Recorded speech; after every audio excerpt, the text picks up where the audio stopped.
Today I'm going to answer 4 common questions about Utah native plants. My name is James and I'm at the sales team here at Clover Nursery. If you watch to the end, I'll share some of my personal favorite native plants to grow too. And if you like this video, make sure to subscribe to not miss any of our upcoming videos. Here we go, 4 of our most commonly asked questions about Utah native plants. What are native plants? It's not just sagebrush and cacti, like some people seem to think. There's all kinds of very colorful plants you can grow here. Native plants are those that have evolved in our region over the course of millions of years. So before humans ever lived here, these are the plants that would have already been thriving and contributing to the ecosystem. We're in a pretty cool spot here in the Salt Lake Valley. It's right where the Great Basin out west meets the Rocky Mountains, so we have a lot of really interesting plants that you can grow, and you can do a little bit of each. Some of the higher elevation stuff and the more deserty plants both thrive here because of our unique growing conditions. Again, there's all kinds of color you can choose from. We have a wide variety of plants here that come in almost every color of the rainbow. Why use Utah native plants in the landscape? A big reason is to save some water. A lot of our native plants here are very drought tolerant. We do live in the second driest state in the country, believe it or not. Nevada is the only state that's drier than us. So conserving our moisture, whether or not we're actually in a drought season, is really important. A lot of our plants, once you get them established, actually need very little supplemental moisture. There's all kinds of them that can fit into a typical watering scheme just fine though. So you don't have to Xeriscape to use these. You can fit them into a typical landscape, no problem.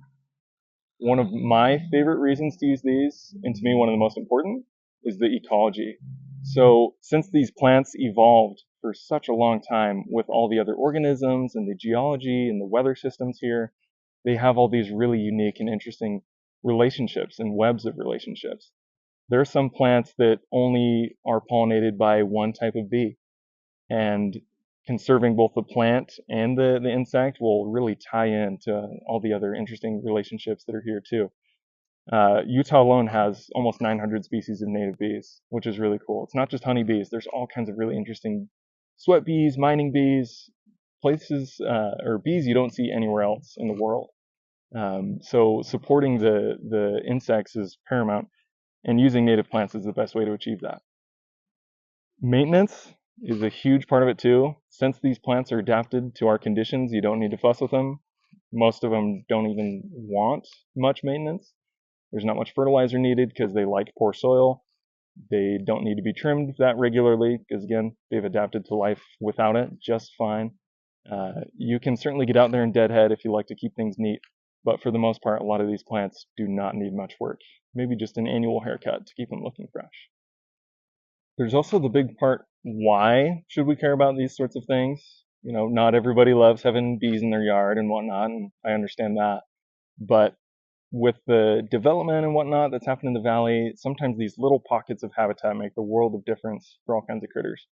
If we support the bees and all of the caterpillars and butterflies that come and visit, you also get the birds that rely on them. And then there's all the other insects and whatnot that rely on those creatures. So it really has all these compounding effects.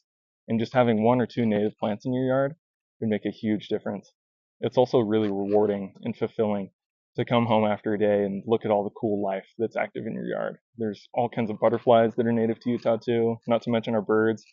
We live in a really beautiful state, and I think it's important to try and conserve part of that beauty, part of the reason we all live here. Another common question is, how do we incorporate these plants into a typical urban landscape? So you can go the full route of xeriscaping, where you're doing all drought-tolerant plants, and that's a very particular look I think can be done quite well. Doesn't have to include rocks, by the way, if you don't want to. Mulch works just fine, and in many cases is better. Or you can just change certain zones in your yard. Say you take out some of your lawn, you maybe want to water a little less. You can turn your irrigation system to water less frequently, but at higher volume. And all sorts of native plants that we have in here would do just fine in a typical urban landscape. It doesn't have to be one extreme or the other. There's some that will even fit into a standard watering scheme with no problem, but it's a native plant, so even though it uses the same amount of water as the rest of your landscape, if you're not ready for a big change, it can still be a lot less maintenance. In terms of care, again, like I mentioned, they really don't need much. Most of them prefer soil that's relatively unamended because they're used to the soil that's already here. Many of them don't need fertilizer on that same note because they like those less fertile conditions. With water, the most important thing is to get them established properly. A lot of these plants are drought tolerant once they're established, and that does not happen overnight. On some of the shrubs and trees, you're looking at potentially a year or two of more consistent watering. Many of the perennials take just a month or so to really get a good root system under their feet. You can take advantage of the natural grade changes in your landscape too for water. Let's say you have a hill or a lower part in your yard. The bottom of that hill is going to be a little wetter because there'll be runoff. Or close to the base of your house, water coming off the eaves or off the rain gutter will make a wetter spot. So some of the more water sensitive plants can go well there. There's all kinds of little niches in your yard if you look around, and there's a native plant for almost every niche. Another question is, are there good plants that make alternatives for natives that might not be actual Utah native plants? Unfortunately, there's not too many growers of native plants yet.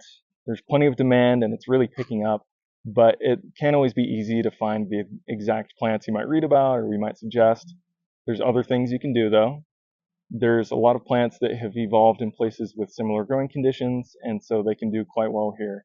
One of the most important things is just to ensure they don't have any invasive tendencies. Now, we don't sell any of those. They, in many cases, can be illegal in Utah, but you just want to make sure the plants you're planting don't get out of hand in order to preserve these natural landscapes that we have that have so much beauty.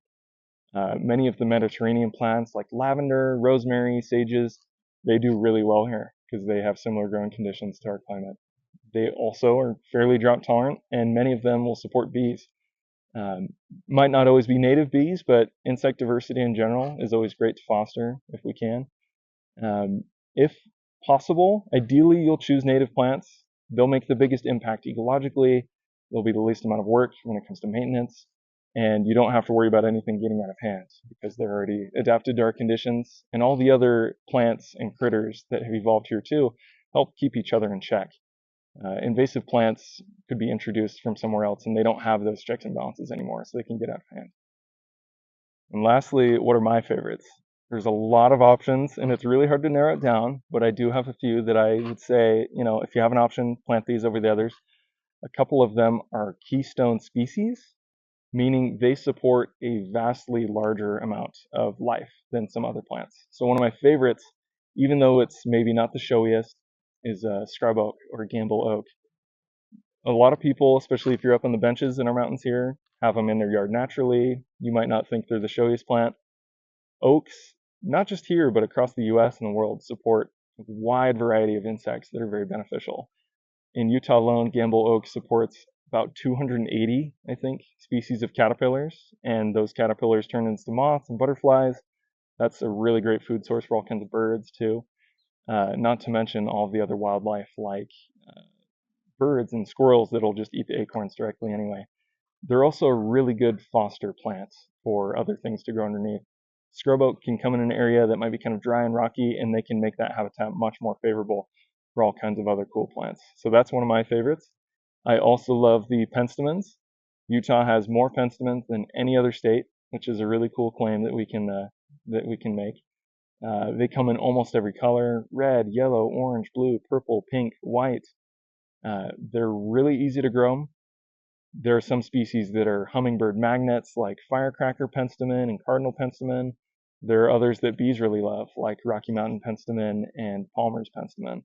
Some of them even have a nice fragrance like that Palmer's penstemon. It's got a really nice grape scent.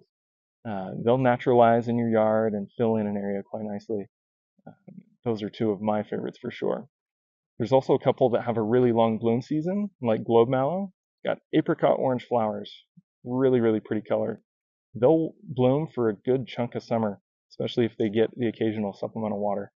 And even those support all kinds of neat wildlife. There's little bees, globe mallow bees, that only feed on those. You'll start seeing them in your yard if you plant some.